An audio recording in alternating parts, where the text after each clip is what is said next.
Her kommer en lynhurtig video på, hvordan I konverterer et billede, I enten finder fra nettet, eller selv har tegnet, over til et format, som vores laserskær kan bruges. I starter med at hente Inkscape. Det gør I ved at gå på Download, Current Version. Vælger hvilket styresystem, Mac eller Windows. Hvis det er nu Windows der, 64 bit og exe-filen. I henter, installerer og åbner programmet. Så går I ind i Inkscape, henter jeres billede ind, får det frem på skærmen, så går vi Path, Trace Bitmap. Og her ved Trace Bitmap, der kan I så simpelthen vælge, om vi kun skal gøre en enkelt ting ved det, eller der skal ske flere ting samtidig. Ofte så sætter I den på Single Scan, og så sætter I den på Edge Detection, og så trykker I Update. Så kan I se, hvordan formatet bliver her. Alternativt kan I sætte den på Brightness Cutoff, så får I et andet format.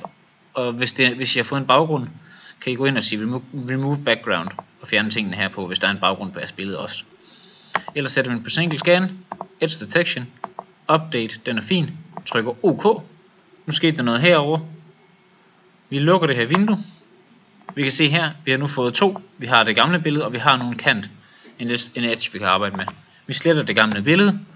Nu har vi en, hvor vi kun har kanten med, uden alt muligt andet firkundik. Det kan vi nu gemme. Gemme som. I gemmer det jeres Megaspace mappe. I gemmer det som Desktop Cutting Plotter. Den hedder .dxf. Der. Vi kalder den nummer 3, for jeg har været i gang med den. Og så siger vi gem. Den tænker lige et øjeblik, så er den færdig. Så kan vi gå i RDWorks eller Thunder Laser. Hvis I sidder på en Mac, så er det over at gemme det på en USB-stik og tage den med ind i Megaspace.